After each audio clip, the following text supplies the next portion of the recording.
And we talked about empathy and how important it is as a screenwriter to put the audience into shoes of characters. And he talked about how with that film, it was very important for him to get into the sort of subjective state of Captain Ryan, the Tom Hanks character, as well as the other soldiers, but not to flip over and get us in the side and inside the skin of the Nazis. This series is built on an entirely different idea of empathy, right, where you get us in the shoes of Cassian, of the forming rebel alliance, and of the Empire. And this episode, which we just watched, is where those lines that have been brewing for a season and 3/4 finally collide in a very direct way. I'm sure this was in your mind. You're thinking about the series. How important is it for you to sort of move around the different sides of the conflict and get us in the lives of the different characters, their motivations, and why is that important? I'm not sure it's a political choice. I mean, that's more of a narrative writing question, really. I mean, every project dictates its own grammar, you know. And the grammar of films is like not just. I mean, what's your perspective? What's your point of view? Who gets a point of view in the show? Yeah. I mean, it even gets down. We're prepping a movie now, and the articulation of what the camera can do, because one character is in every scene, and what do they know, and the grammar of it. Every single project dictates what those rules are. I think you get disoriented if you're watching a project and the people don't care about it, and it's a mess. Then you kind of recognize that, or you don't get the full effect of it. But here, I mean, we're doing 24 hours. I mean, we're trying to do War and Peace. I mean, this is an epic novel, really. I mean, that's what they're going for. That was the opportunity. That was the reason to sort of sacrifice 6 years of your life to it. You know, that's really why. I mean, that was the draw. So that was the grammar. We're with everybody. Let's tell the whole story. Let's tell as much about revolution and oppression as we possibly can without you feeling that we're, adding mangoes to your beet juice or something. You know what I mean? Yeah. But I was a prosecutor investigating these people, and you described very well them. And if I remember, I met 30 years ago with one of the Nuremberg prosecutors, and he told me, for me, the most shocking thing was to find how Nazi were normal people. And for me, the question for you is, okay, you present the characters, how you learn to describe what happened to the Empire people, for instance, who is less described. People, the killers are not described well, and you describe very well them. How you did it? You imagine them, or you read something that you say, oh, this is the recipe? Well, I don't know the difference. I mean, I don't know when I started to read. I probably read I don't read as much as I used to. None of us do. I'm sure you don't either. I mean, I don't read as much fiction, but I burned my whole youth not going to school and being a terrible student, but reading a lot. So I read just constantly. And then everything. I read the whole. I'm really good on 20th century American literature. I was really a freak for 20th century American literature. I mean, I could go through the whole canon of Dreiser and James Farrell, and I can track it all the way through John O'Hara and go all the way up, end up with Robert Stone there's a whole. I mean, and you get up with Hilary Mantel. I mean, Hilary Mantel has a lot to do with this. If you look at A Place of Greater Safety as a novel that she wrote about the French Revolution, which is, I think, extraordinary. I think it's actually her masterpiece. That's a book that's like inside everybody. I don't know, but so reading, and then I don't know where your reading takes off and your imagination begins, and I don't know how to write if I'm not in the person, and I don't know what the satisfaction would be. I understand what you're talking about with Spielberg, and I've written many movies where there's the cops, or there's there's the bureaucracy or something, and you're not going to go there. But by and large, I would say in pretty much everything I've been working on, if you track the things that I'm in control of, I suppose. pretty much I want to get in everywhere. I want access to all areas, and I want to be able to talk about all the people, and I want to be with them all. Why? Why? I don't know why. Why? I guess it works for me. I guess I also would say that I do a lot of overwork. There's a huge amount of compost and excess that goes into something like this that gets thrown away. I throw a lot of things away. So I make a huge mess and I overdo things, and then I know how to take them back. It's a lot easier to take them back if you know what they really are than if you're taking them back and you haven't really done it. So sometimes you take something back to nothing, but wow, I really know who she is. And it might only be a gesture, it might be one single thing, but like it takes a depth. It gives more depth to the painting, I guess. You know? I mean, as you say that, I'm thinking of the relationship between Cyril and Dedra, which reaches these sort of powerful, epic kind of moments between the two of them over these episodes 7 and 8. Well, the romance. I mean, I'm curious what you. I mean, you guys. Your bio is insane. Oh my god, it really is. And but it'd be interesting to hear you do romance, the love life of autocrats, the love life of the distaff side of goodness. It's fascinating, isn't it? Everybody needs something. And everybody has an inner life. I know, man. Yeah. And how can that not be fascinating? How can that not be fascinating? Clearly, yeah.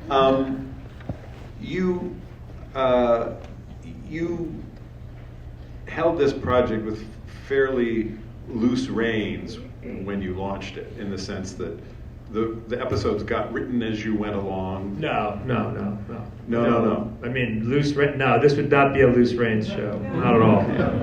So that's the one thing I would dispute. Okay, good. No, this is a very tight, super tight show. So this is a prep show. How did it begin? In the sense it started. They wanted. You go ahead. Yeah. No, I mean, it's a boring story because we've told it so many times before. But they wanted to do They came back after the success of Rogue, and then streaming started, and they tried to do a bunch of shows where they took Cassie and Andor back 5 years, and they tried a bunch of different things, but they were very him and the robot going on adventures and doing stuff like that. And then, and I'm a friend to them, and I gave advice on one thing, and I wrote a long thing once about what they should do. Not because I was trying to get the job, but just to try to help out. And I said, well, if you really want to do this, you got to take this guy back to the worst day of his life, 5 years earlier. And if he's going to become a revolutionary butterfly at the end, you want to see him, be a caterpillar or a roach at the beginning and make it as far as possible. They came back later on and said, hey, holy crap, we don't want to do that now. That idea comes to us now. And we have the money now because we got a Game of Thrones and we got to be big. We want to go big. So we want to do that. So I got involved in that. We were going to originally do it for 5 years. Yep. Which was absolutely the most vainglorious, insane thing ever. So I had no idea what we were doing. And I got involved. Then COVID kind of saved the show. I was about to drive off a cliff. And then COVID happened, and I was hoping COVID would get rid of the show, because it was just like, what have I done? No, we realized what we were into. Oh my God, it was like, I mean, it's just like a life sentence. It's like, and it's impossible. And then through COVID, we ended up building back. I ended up just rewriting everything I had done, rewriting everything everybody else had done, tightening everything up. We hired directors. COVID made us very specific about staying in the UK and having British directors. I worked remotely for the first many months until I could get over there. And we built a system that was very precise, where we blueprinted everything. I mean, the construction of that episode that you're seeing is like 3 years of work goes into that. I mean, it's very, very, we knew we were going to go there a long time before we went there, and how it works. And, I mean, it's a very, let's put it this way, for other people that are in television, we never have a writer on set, ever. Never put a writer on set. I never went to the set. None of the other writers are all gone, but I never go to the set. Everything is so buttoned up by the time they get there. The directors and the actors and the production team, they take it over, and that's how we do it. That doesn't surprise me. I didn't think you were making a show up. Yeah. So during the process of writing the episodes, with a team of incredible screenwriters. Was there anything you discovered along the way that you hadn't mapped out in what you wrote that eventually got you this job? The show teaches you. I mean, when we did the first season, it's okay, we'll do 1 year. We still thought we were going to do 5 years at that point. And the first year was like, okay, let's do the whole first 12 episodes should be the making of a revolutionary. So the last scene should be him saying, I knew what he's going to say. It's either kill me or take me into the revolution. So let's get to that point. Let's go through the whole, whatever the stations of the cross are that lead someone to becoming radicalized in every way, in a fundamentally emotional way, in a theoretical way, being exposed to other people's experiences, seeing alternatives, all the different ways that one could, everything that we could think of. And then when we did that, as you do that, and then Bo and Danny came back for the second time as well, the show is teaching us, like, we're learning about what it means to sacrifice, like how if you're going to write empathetically and you're living through everybody, then it's like, well, what would we sacrifice? What is real courage? How far would you go? What happens when, because our show is supposed to be about ordinary people when the history comes and kicks your door down. So that's what the show is teaching us what to do next, and then we also have all the things that we want to do as well. But I would say that the show was very educational for us in many ways. It just forces you to constantly be thinking about these kinds of things. In particular, That sacrifice. way, did the show teach you how to end this conflict? How to stop? Question. Oh my God. How to No, we didn't get to episode 25 when I work it out. No, the answer. No, but you understand the logic of the character. So, what you can learn, are we going to a perpetual war? Because this is a perpetual war, an endless war. How to change that? Is how your character tell you, okay, we can do something different here.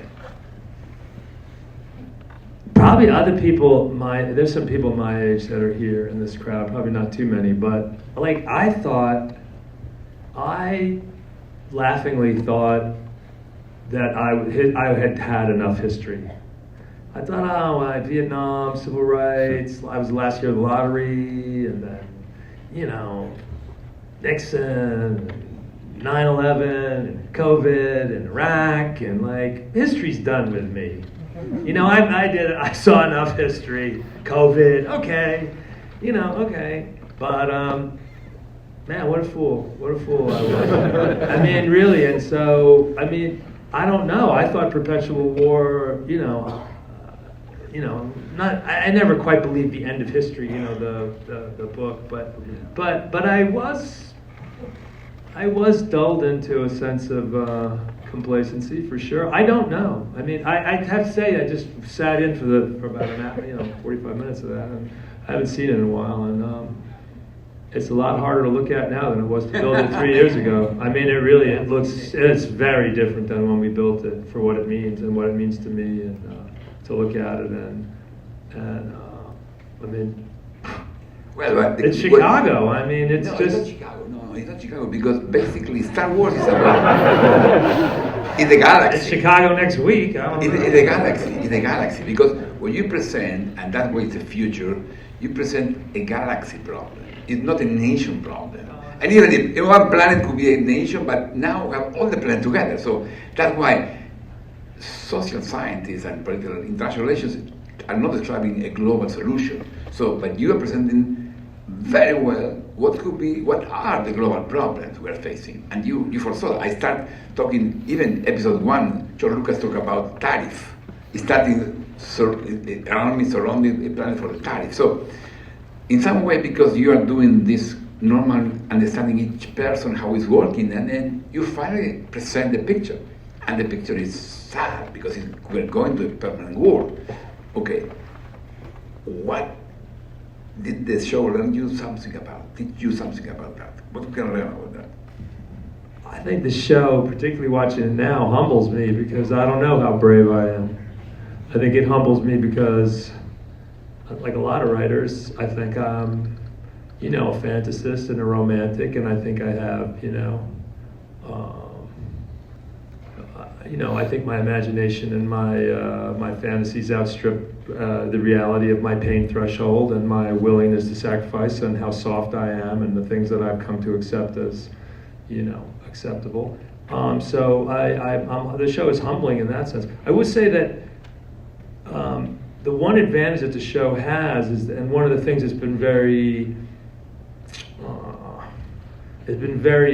pleasantly sneaky while we were selling it, is that there's nobody in the show that's ever saying, hey, I'm for supply side economics, or like I believe in universal health care, or, and we have an immigration issue and some other things like that. But it's as varied as the revolutionary spectrum is, if the Saw Gerrera on one side, I'm on Mothma, and all it's really about fascism in its most pure form, authoritarianism versus freedom. And so it's not. I don't see it even as ideological in a way. And we've been able to negotiate our way through the 4 or 5 months of selling the show in a very complicated way, without getting pinned down by people who are trying to say, oh, it's a left-wing show or this, the other thing. So I do think that it forces, and now it's very stark. I think people have to just basically say, well, they're basically self-identifying as fascists at this point. So okay, they want to be. That's what they want to do. So that was I'm missing. If I can make a contribution. What I miss in the characters of the empire people, no one believed truly in the cause. No one believed in the empire. There's no one empire group of people that really believe in the empire. Okay, the young guy, yes, but he was wrong. So, but I saw in my cases top generals who believed they were doing the right thing. So, and that's why they don't understand why you're charging them. But what I miss in your series is two sides who can be crucial to transform the game, and maybe in the next series you can do that. So it's about how politicians make agreements, because basically how the Senate works, and how the business people works. What's the connection between the emperor and the business people and the political people, because these are the people who can stop the problem, really. We tiptoed towards that. There's the Davos Skulden, who the very wealthy, the oligarch there, who marries Mon Mothma's daughter and sort of classes up his Chandrilan family there. He was a really big opportunity. I think in the longer version of the show, if we had done the show, more seasons, I think we would have been exploring through him, the relationship of the business community to the empire, and we do it with the media a little bit. We get at the media because that's the thing that's most prescient to what we're dealing with. But in a classic way, probably before I was even really aware of it. I mean, they do something in the very first episodes, in the very first season, that's classic fascist move. The Empire is taking over, nationalizing all of the outer planets, and they're taking over Preox Morlana, and they're using what happens at in Ferrix as an excuse to take over nationalize this company. So we're dealing with it a little bit, but I don't know. It's not you'd have to open a whole other category of character to do that. Yeah. One of the things that I suspect happens when you're with a show for as long as you are and seeing it through the iterations from your original conception, bringing the writers on, is that different people, different collaborators offer you perspective that changes the way you see things, the way you think about things. I expect that to happen in the writer's room, when you cast, when you brought on directors. Were there any folks along the way who really shifted the way you conceptualize a character or conceptualize the nature of these conflicts? I mean, the short answer is no, but the long answer is that people are bringing all kinds of. It's the specifics that they're bringing. I mean, I'm trying to think. You're watching this episode tonight, and this has passed through many hands, and certainly it ends up going. Everything ends up coming off my desk, but like, I remember when Danny comes in and goes, you know, the raw recruits, those green kids that they caught, you know, the Rhode Island National Guard that's put out in the middle of the street there. Nothing against Rhode Island, but like, you know, I mean, Danny goes like, and I go, really? And he goes, yeah, you know, let's send them out, these lamps of the slaughter thing. I really want to push on this, and like, it's things like that. It's really the detail work. I would say that I'm trying to think if there's anybody who, I mean, no, nobody came in and theologically changed any point of view. No, we were locked in.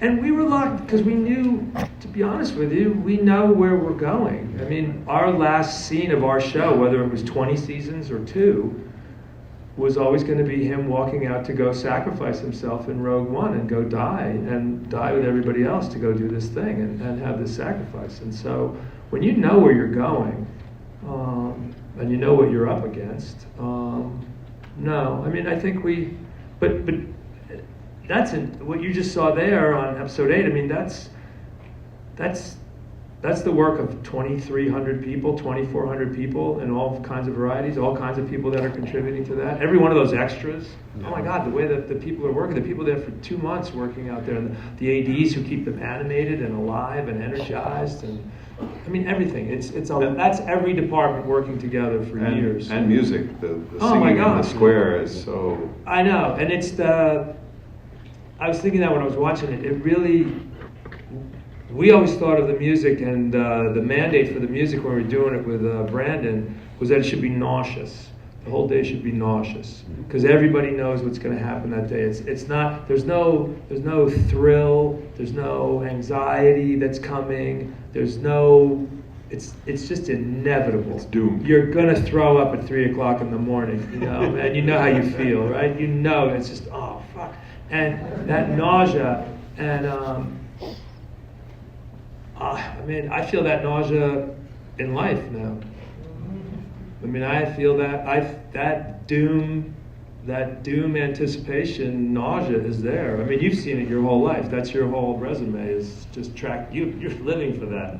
No, I mean, but yeah, I don't know if that's a weird answer to the question, but it's a great answer. One other thing that I noticed about you had a lot of experience on the Bourne films with action and espionage,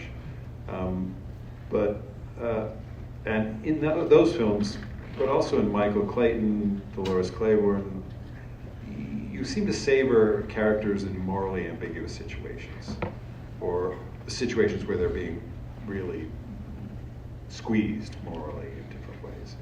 Is that a sort of conscious terrain that you... I want to hold people's interest. I mean, that's drama. Yeah. I mean, that's the job, right? Yeah, I mean, I don't want to... People getting along is not something I excel at. I mean, it may have 1 or 2 scenes where people are getting along, but like, that's it. You know, that's drama. I mean, I don't mean just no, but disagreeing. I know, I'm interested. I think I'm more theological tested. than I ever realized. I think there's maybe it's political. It might be political, but I see the two things as linked. It's become my drumbeat of the last couple months. Again, to try to inoculate us against being ghettoized by the audience, you know, by commentators and make the show left or right and lose part of the audience. But what am I going to say? I think that I think to me it's more of a moral issue and a theological issue that I've been working on. I don't see the current political crisis as left and right even at all. It seems like decency is the basic. It seems like we're just like we have to fight for decency just to even get back to talk about politics. Everything is so like what you're going to show episode 9 tomorrow night, yeah. And she has the big speech about truth and like no truth. How can you do anything? How can you do anything if you don't have decency? If you don't have a basic agreement about what is moral behavior? You can't argue about any of these other things. So I think we've sort of become antediluvian we're not even worthy of talking about politics at this point. So that's consistent with, I think, some of the other things I've done. I mean, I think Michael Clayton is a lot of theology and in a weird way. Obviously, Devil's Advocate does. I think I'm working on those. I have no, and I would argue I would say that probably the biggest degrade for human interaction in all history is religious certainty. I would say that that's probably the worst thing that's ever happened to humanity, is people being religiously certain. So I don't have any kind of religious certainty, but I do feel that there's I see that as the common thing. Does that make sense? Yes. And I see that in the show. Yeah, absolutely. Absolutely. We have any? No. No, because my last comment for you is, it's an optimist movie. Because it's basically presenting, guys, if we're not changing course, we are dead. So what the lesson you're teaching all of us is permanent war is wrong. It's not escape from there. I don't believe in permanent war. No, I don't want permanent war. I don't. I mean, I don't know what I don't know how to answer that question. You're teaching us that permanent war is destroying us, because in fact the hero will die. The hero destined to die, so that's permanent war. But sacrifice also has its. I mean, I think that is what the show taught us along the way. A lot of us, we were like, how far would we go? And you'll have Dan Gilroy here tomorrow night, who probably has a more radical answer to this than I even do. But you believe if the rebels win, will be better? What? If the rebels win, will be better? The rebel victory would be a great world, or would be equally disaster? Well, all right. I mean, the guys in the white suits, I don't know. They messed it up. I'm not going with you completely there. I'm not sure about that. I'm really not. Okay. I'm not sure about that. I love that answer. I mean, that's the answer of a dramatist, right?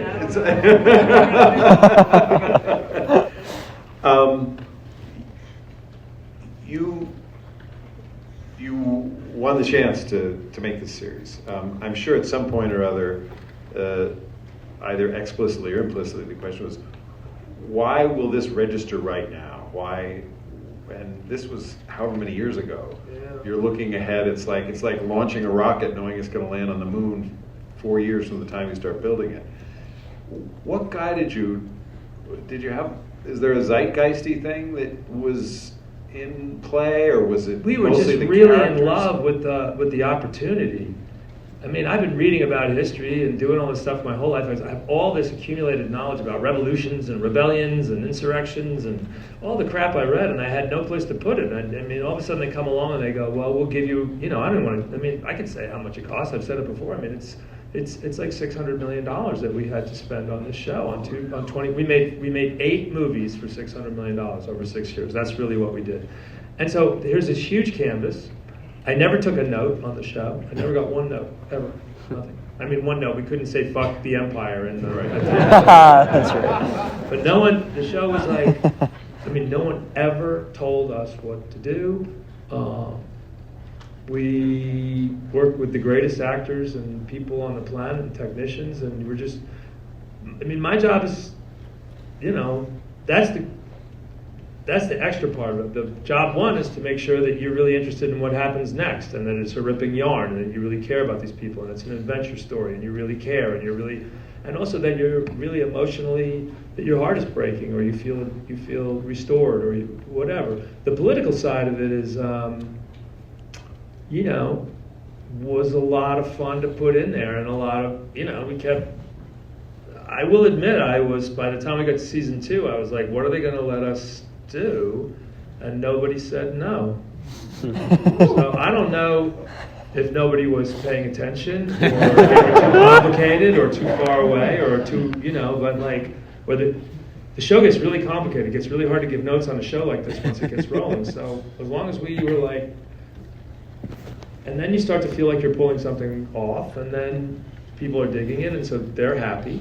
So every now and then you get to sneak something through. This is a big This is a big thing to sneak through. You but snuck we a did it. battleship through. Yeah, no, it is really. No, we really did. I don't think it'll happen very often.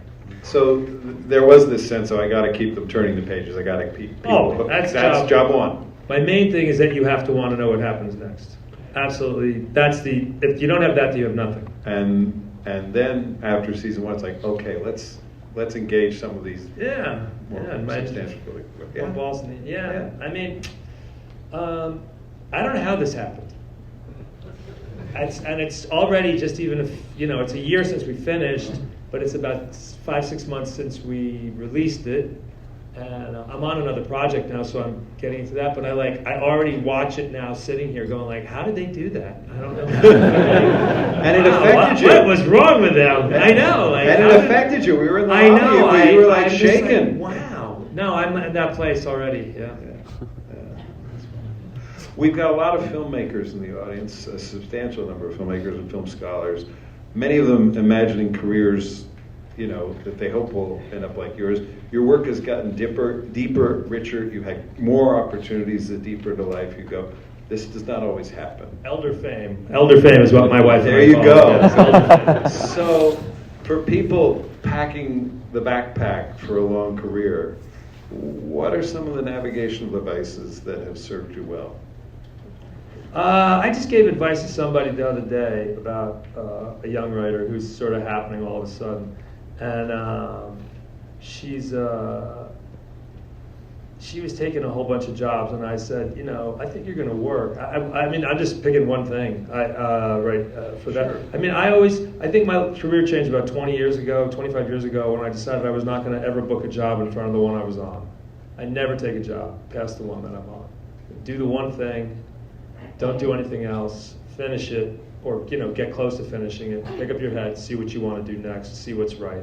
That was a very, very prudent thing to do. You have to have the balls to sort of say, okay, I'm going to work, because you get nervous. I'm like, oh my God, maybe it's going to turn. But if you feel somewhat confident, you go, that was a good piece of advice. I mean, have something to say. How many writers? You meet kids all the time, and you want to go, well, you can't just write about self-referential things or repeat what other people did. You have to know things. So I'm not sure. It's sacrilege here. Oh my God, the lightning will come down. But I'm not a big film school fan. You're not the first person on the stage I'm not a film school that. fan. Not for writers. Not for writers. I mean, for other. I think for producers and DPs and building a community and building a network of friends. But I'm not really big on it for writers at all.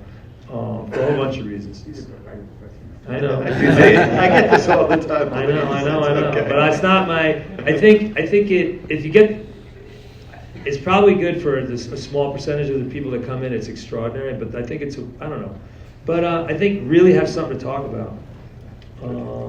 Starting late is good. Starting late is not the worst thing that happens to you. Know something first and then do that. I don't know, and then. Never settled. You just have to be. I'm really mean. If I read your script, I'm horrible. You don't want. In fact, I won't read your script, but you don't want me to read it. It's just, and I'll tell you beforehand. You don't want me to read it. And you'll say, "Oh yeah, I do," and I'll say, "You really don't." But then when I'm done, 99, you'll be, "Oh my God, why did I do that?" But there's nothing that I would say to you that I don't say to myself every single day when I go to work. So I'm really you have to really be rigorously, and you have to love it. You gotta want to be there. It's a really. If you hate writing, man, you have to really like it. You gotta really like it. Thank you. There's probably more, but that's the four I can think of. If it comes to you, we have people waiting to hear. I suspect some of you have questions. We're going to have you line up at the microphones on either side so that we can be sure to hear you. Oh my God, that's a Take a sip of your water. All right. These are true false, right? Where are all the women? What happened here? Really? Ladies? Oh my God. All right. There you go. All right. Okay. All right, go for it. Yes. Hello? I'm Mr. Gilroy. Thank you for being here. Something that really fascinated me about your work with both Andor and Rogue One is how you really introduced a perspective and characters on both sides, Empire and Rebels. And in the context of this panel, I really found it fascinating how we're kind of seeing like, oh, who wins when the Rebels strike, or who wins when the Empire strikes back? And in that context, I think looking ahead towards what happened with the Death Star, I'm really curious about your perspective on the Rebels. They destroyed the Death Star with a ton of weapons on it. So I'm really curious about if you were to tell a story from the Empire side about how they reacted to that, and kind of people who were on the Death Star when it blew up, what would you say? But that's kind of where we're at, isn't it? I'm kind of like telling you all the way through I give a shit about that. I mean, that's what Kevin Smith and Clerks, that whole conversation that they have about the guys on the Death Star. I mean, that's kind of what the whole show is about, isn't it? I mean, so I'm sort of telling you all the way through, yeah, I care about everybody. I care about the janitor who dies uselessly on the Death Star. I do. Yeah, I do. The answer is yes. True. Thank you. True, false on the left side. I did have a question. Oh, my heart is racing, by the way. I did have a question because I was thinking Luis Moreno Ocampo and Ted Braun were talking about finding an end to like perpetual war, and my mind instantly went to kind of like the conflict between having like an unrestrained, unscrupulous style of rebellion like Luthen Rael, who is like, oh, I'm going to use the tools of my enemy to beat them, and then you also have Cassian, who doesn't want to do that, and he feels pulled in the other direction. And so it made me wonder, creatively, did you have a goal to portray one style of rebellion better than another, or paint one as like the best way to rebel? No, I think that's the same answer as over here. I'm trying to give you the full picture. I'm trying to say, I do think that sacrifice for the greater good is an incredibly noble thing. I think it appeals to me wildly and in the abstract. I think in the concrete aspect of it, I would probably have a lot of different feelings about it. But no, I want to get the whole picture, and I want to tell you everything that there is to know about Revolution that I possibly can, that feels organic. Yeah.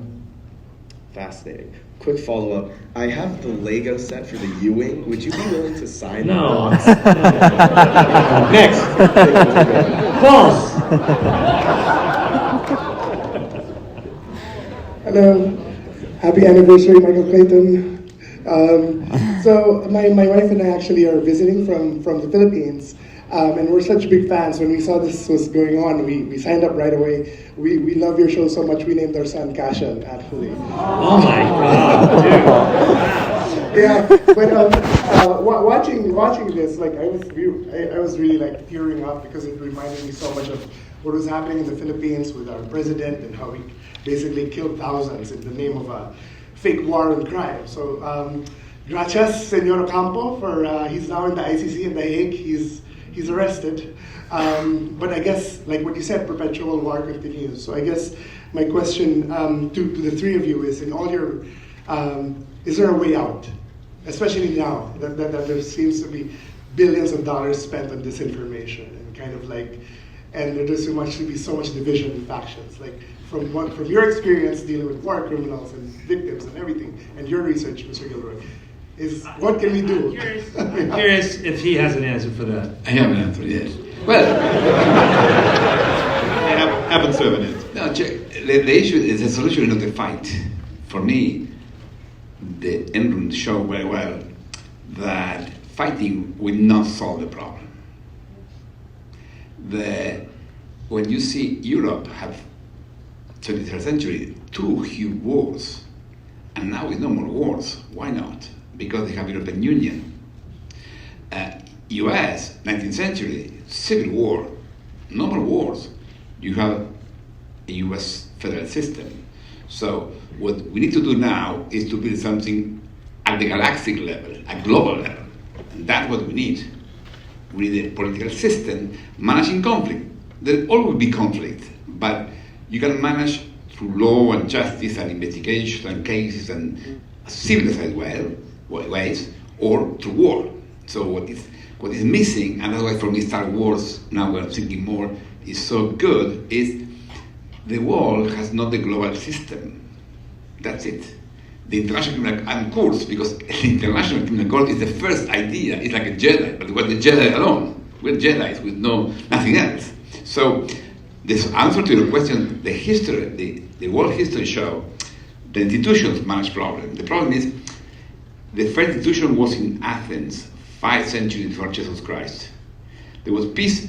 You cannot kill a Greek city, Athens citizens, but inside the walls, outside the walls, free, go and kill. Took 22 centuries to move from a city protection to nations protection. And now, this was in 18th century, 18th century. Now, what to move, the next step is the galactic system. That's why Mr. Window was so bad to ruin the Republic, because the Republic should be improved. Empire is much more complicated. But we need to build a global system. That is a challenge. And that's why Star Wars gives us the chance to think about it. That's it. Thank you. Yes? No. Go ahead next.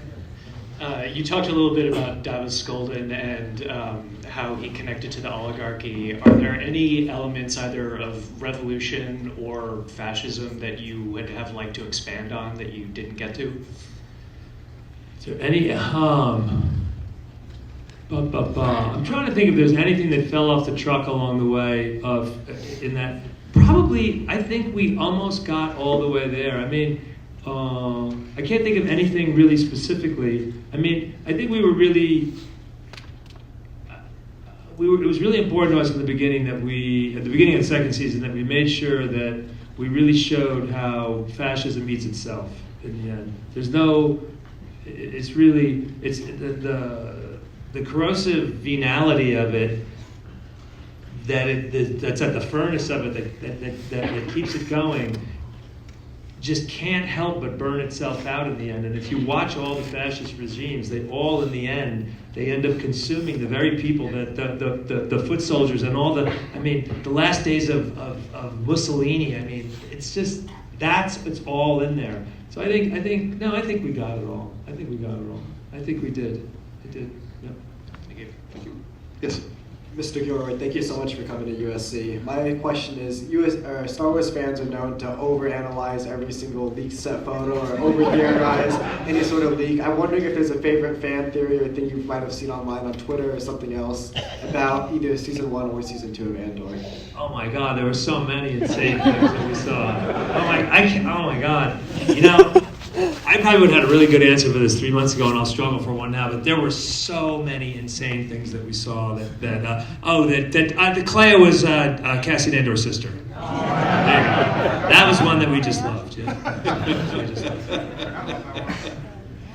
I thought she was Princess Leia. Everybody thought. So I'm going to ask you to talk a little bit about what you think the role of art under fascism is, and the way I'll set that up is there's not a lot of artists or art in most of the mainline Star Wars storytelling. We finally get an art dealer here, but the art dealer is up front.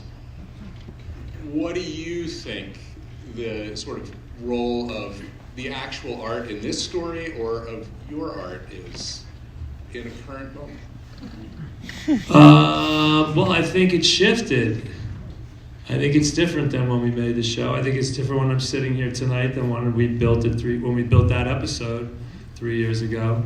I'm going to urge every single person in this audience to go to No Kings next Saturday. I'm going to say find one of the 12 locations in Los Angeles and make sure you're there, and make sure and don't let these fuckers push you into a conflict. And you may not be able to fight a perpetual war, but I don't think anything's going to change until people put bodies on the streets now. I really don't. I really don't think anything can change. So so what? So I have a microphone now. And I don't have to sell the show in a way that's careful anymore. And I also, watching the show become, just terribly, tragically become something that I never, wanted it to be, which is, some sort of a crystal ball. I mean, that's not what we intended and when we did it. We really were trying to, if anything, we were trying to show off how much we knew about revolution and all this stuff, and let's use this host organism to do all these really cool political character dramatic things. And over time we kept looking down going like, man, everything is changing underneath us and this is becoming prescient. And so I don't know. It goes from commentary to activism. Yeah, go out and be out there next Saturday, man. Thank you, JD. Great question.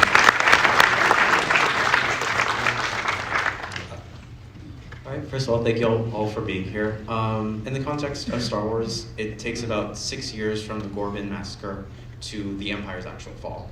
Mr. Ocampo, your trial of the junta was after a 6-year period of authoritarian military regime over Argentina, and actually, interesting enough, Diego Luna's most recent film tackles that time period. So I'm curious about the conversations of what went into this such a clear and visceral depiction of a massacre when, first of all, there are so many real-life videos that mirror what's being shown on screen, and also that both in real life and fiction, there is still a long stretch of time where even events such like this doesn't necessarily deter authoritarianism and fascism from the outside.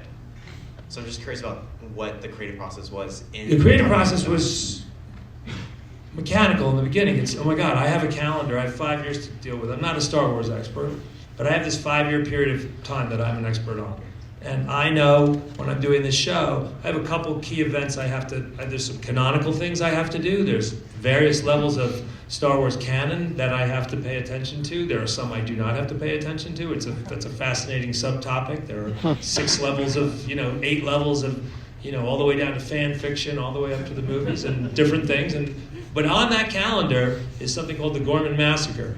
And that incident is where Mon Mothma classically and canonically gives a speech that burns her so badly that she has to escape and go to Yavin and leave, and she calls out the Emperor. So I have to do that.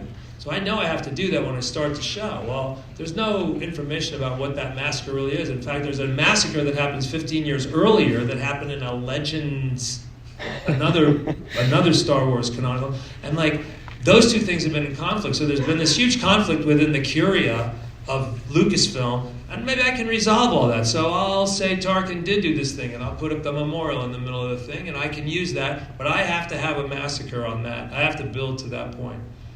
Okay? If I'm going to build Gorman, I'm going to build Palma Plaza, let me tell you how expensive that is. You saw how expensive it is. I got to use that set. I got to use it as much as I possibly can. It's got to go over 2 arcs. I got to use it at least 5 episodes. It's okay, wow, all right. And if I'm going to do that, why are they taking Gorman? I have to invent a whole reason for doing it. Oh, I need the minerals for the Death Star. I need to invent an economy for Gorman. Oh, it's the spiders and the silk and a whole culture. And we begin doing all those. That's the train that I get on that leads me to that. It's that. Thank you. Yes. Good evening, gentlemen. Thank you, Mr. Braun and Mr. Ocampo and Mr. Gilroy. Thank you for being here.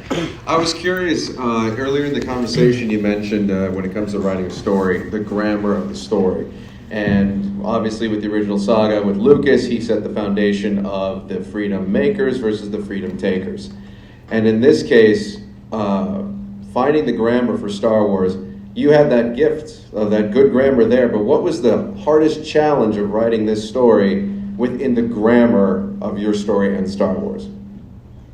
The difficult thing about doing this is to make sure a couple things. One, that you're taking attendance all the time. I have a lot of characters. I drove everybody crazy with too many characters. So, I got to make sure that we're taking attendance as we go. It's paying right.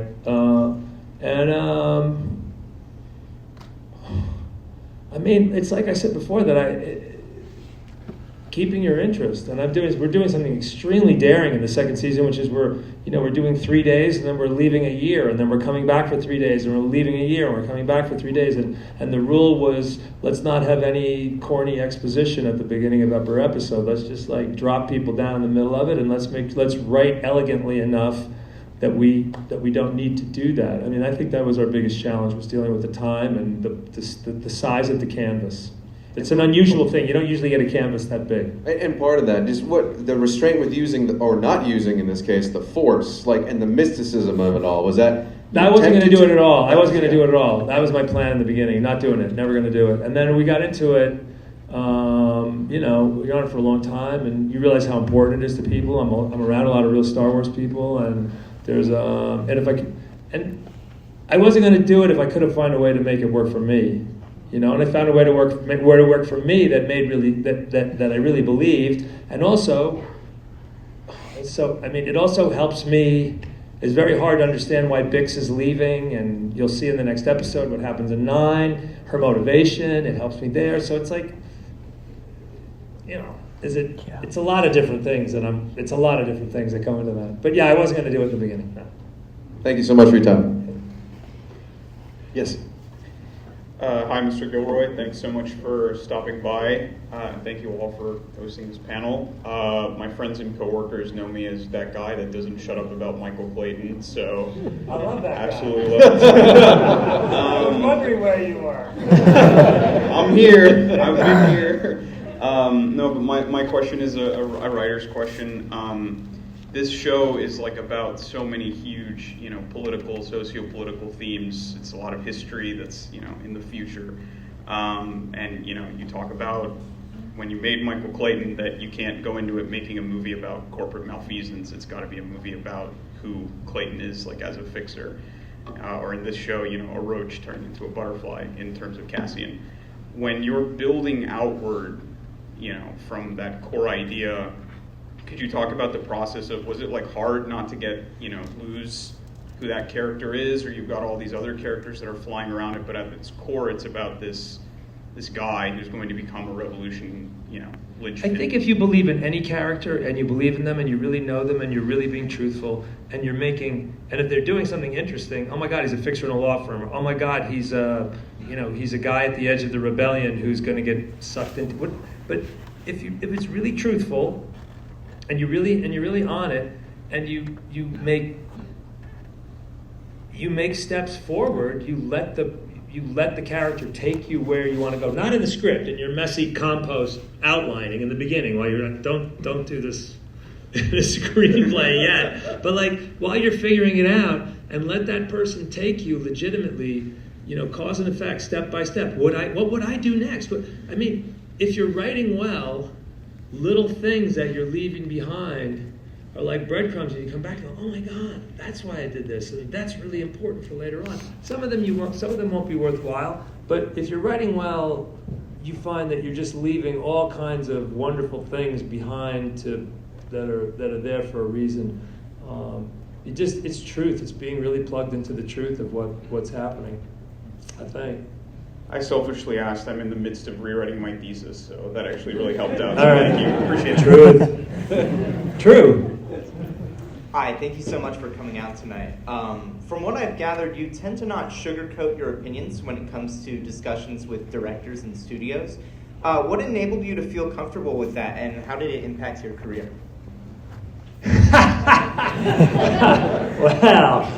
Well, I'm still here. Many are not.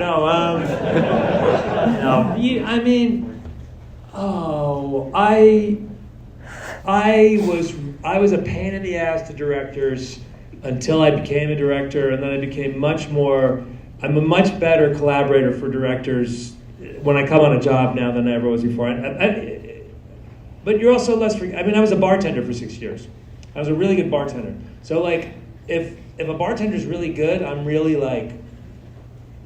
into it. But if a bartender really sucks, I'm much harder than, what the fuck, And I think the same thing with directors, but that's a bit poor answer. I was too chippy in the beginning, and I didn't have I was chippy about my opinion before I had enough credibility to do it, and I'm not sure that was the greatest idea, but it worked. And then after a while, the one thing I can't stand, the only thing I don't like, is only one kind of person I don't like in the movie business, which is the kind of person who has one idea and thinks that that's oh, I had an idea. And and you're going, there are a million ideas. And let's find the best idea. So, anybody who won't take the best idea because they had an idea is, to me, absolutely off the train. I don't want anything. That's my useless place. But everybody else, anything, any idea, I want it. So it's strength of ideas. If you came to our writer's room, you'd be appalled. It's so nasty. It's not nasty, but it's just it was so fast and punishing and like, no, that never happened, blah, blah, blah. You know, people just, but ideas just kept coming, and it's my brother, and it was Bo, and Tom Bissell later on, and like, if you had your ear to the door, you'd be like, oh my God, these guys are like, this is horrible. And we'll come out and like, oh my God, we got it, and you know, I don't know, I like it that way, I guess. I don't think gentle is the way to get to the right answer sometimes. All right, Friction. thank you so much. Thank you. Yes. Hi. Something consistently I've found with meeting other creators in LA is there's always those metaphorical nights where you're beating your head against the wall, and maybe you take some time off, or maybe in the moment you're like, aha, this is what I'm going to do, this thing I'm stuck on. And you talked about it a little bit with, you know, you're coming out of the writer room going, we got it. I know that in previous interviews you've said that the biggest aha was like, we're going to take all the material and jump through years for season 2 just to make it season 2. But aside from that, would you say you have a favorite aha moment of the show where you're like, I'm stuck on this thing, but we're going to do this. I figured it out. Man, in a show like this, it's like, it's years of it. It's hundreds and hundreds of those moments. I will say this, man, you can't do it when you're on your phone. I can't do it when I'm looking at my phone. I'm as obsessed with my phone as every other person in this room. But like, it's not as good.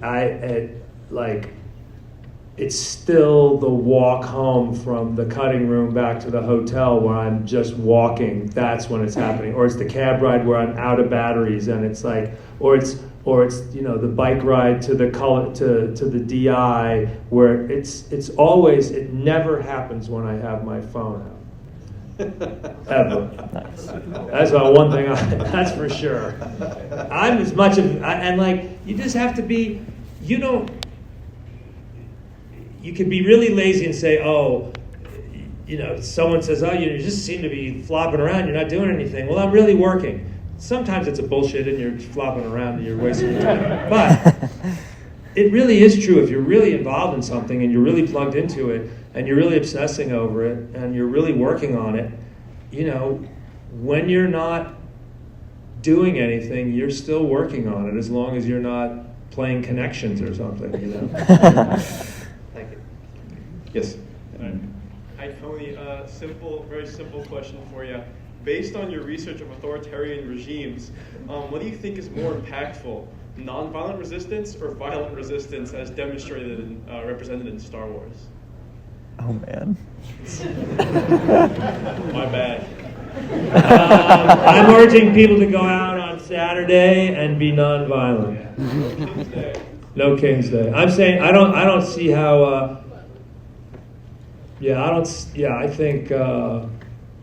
I think nonviolence is the way to go. Yeah. Thank you so much.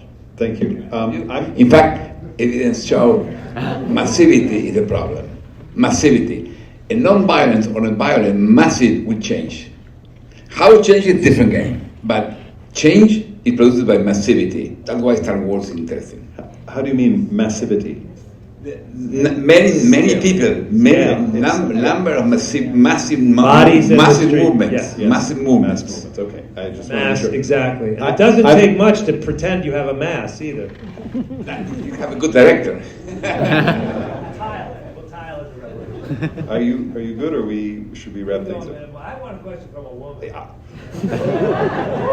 Ladies, please step to the front of the line, and same over here. Thank you so much. We really appreciate it. As women who love Star Wars, thank you so much. Speaking of which, there are really amazing female characters in this show. I just have to point that out for a second. I really love Mon Mothma and her story and her journey in this show, as well as Clea and Vel and Cinta, so thank you so much for that. Bix. How could I leave out Bix? Thank you. There's a long list, which is wonderful because not a lot of Star Wars media has a long list of female characters. So thank you. There's a really wonderful theme in this show and in Rogue One of, is anybody listening? Yes. Does anyone know what's happening? Is there witness to the atrocities of the Empire? And I feel like Like, was that a theme that you always planned on from the beginning? Was that something that you felt like was a core to like the importance of Cassian's story, or was that something that organically came up along the way? This is directly related to the answer before, because the answer is no, and then yes. The answer is no, like that line, is anybody listening, is not really, we didn't start off going like, oh, this is a show about people that aren't being heard.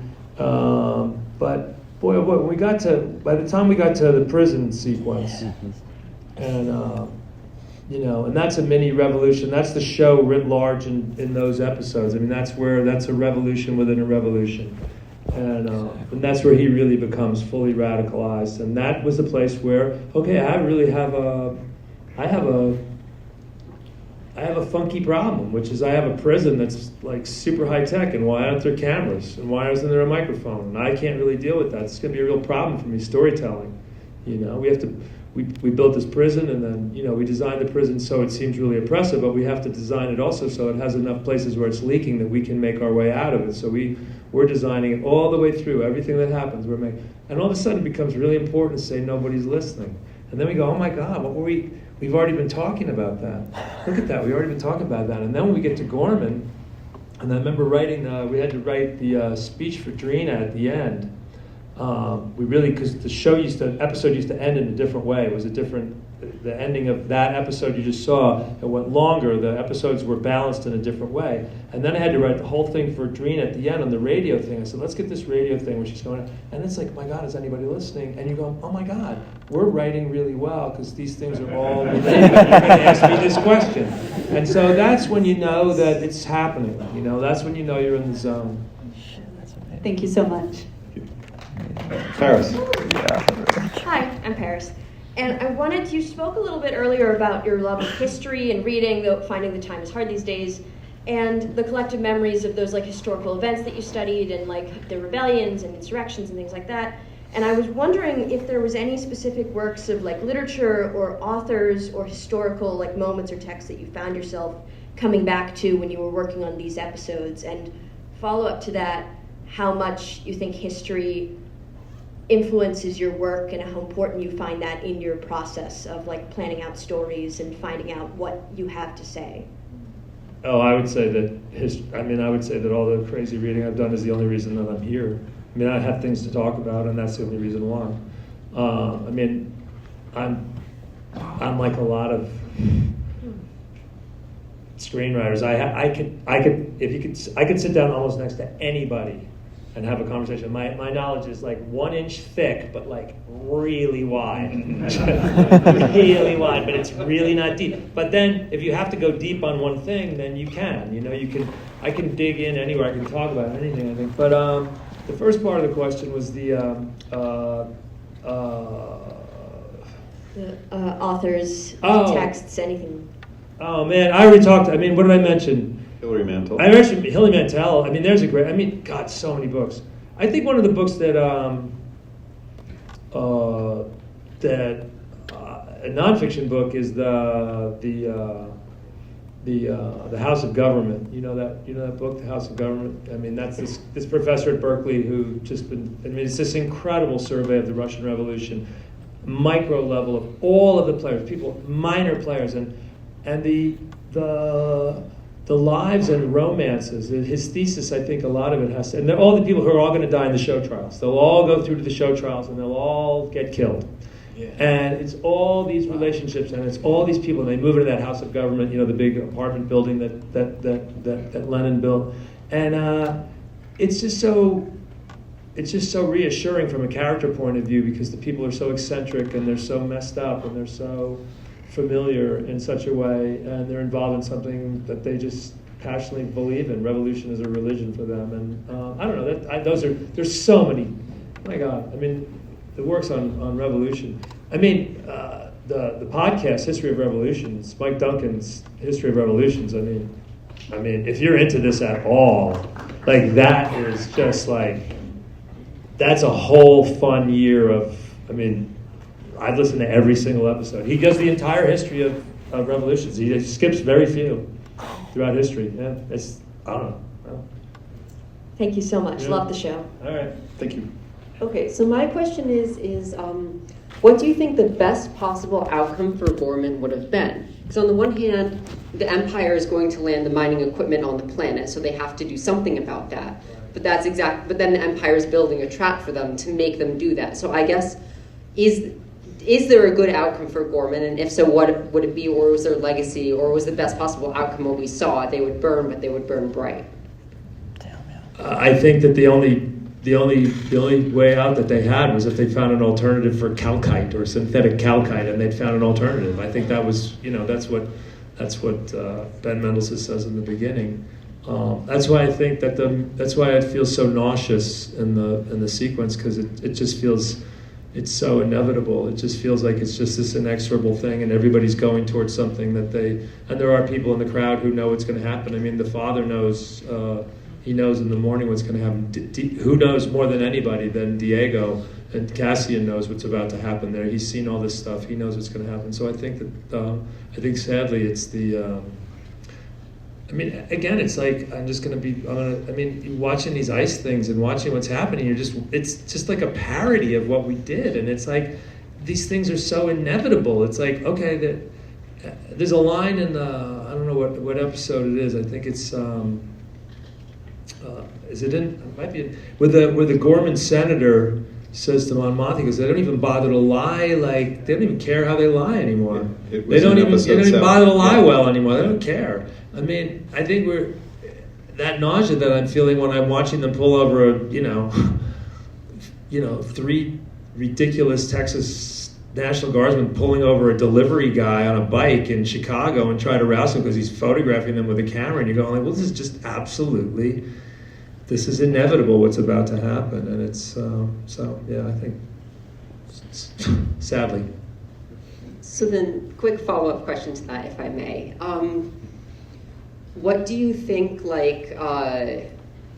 you think it would have been any different had the Gormans not done anything? If they were going to take that place down no matter what. They were going to. I mean, they're faking an arson attack at the naval thing. You got the newscasters there. You've got Fox News there telling everybody, "My God, look, there was a bomb that went off last night in the naval depot." And no, they're going to fabricate the. I mean, she was right. You need to create an insurgency that you can control. Yeah. They were going to be boxed in and shot down. Yeah. Thank you. Thank you. Yes, and this will be the last one, I think. Very good. Okay. Hi. Thank you for being part of Andor, because Rogue One and Andor are my favorite Star Wars projects. But there are two parts to this question. But because we go through the second season at kind of such a fast timeline because of how many seasons or years you had to go through. Is there anything you would have wanted to maybe delve further into, or you would have done differently had you had the time to explore them? And also a lot of the characters Cinta or Brasso, they die either off screen or by accident. So would their deaths would their fate have been different if you had? No, definitely not. No, I mean, I don't think there's enough accidental or lame death in a lot of things. I mean, people die from all kinds of strange things that happen, and I don't think we see enough. I don't think there's enough error in a lot of things that happen. But it's not. It's money. It's money. I mean, if we'd had more. I mean, I'm not sure how much more time we could have given. I mean, Diego can't play this part much longer. I mean, really, we're de-aging him in certain places already, and it's just he's certain characters. Wilmon's moving in the right direction, and Mon Mothma's daughter's moving in the right direction, but he's moving in the wrong direction. And I don't really want to. For me, I don't have that much more time to spend on it, and but it's money. It was very difficult. It was very, very exciting for everybody to make the first season, but by the time we started to make the second season, the entire streaming landscape had died, and it was a pretty big choke for Disney to spend the money on this when they were laying people off and doing everything else. And I don't know if I'm inhibiting my imagination out of economy, but there isn't anything I really wanted to do that we didn't get to do. There's some things that we were going to try to do that were just too expensive, and it's not really worth wondering about. But no, I think we're well satisfied with what we did. We're very happy with how we rounded out. We are. And so are we. Thank you. Thank you very much.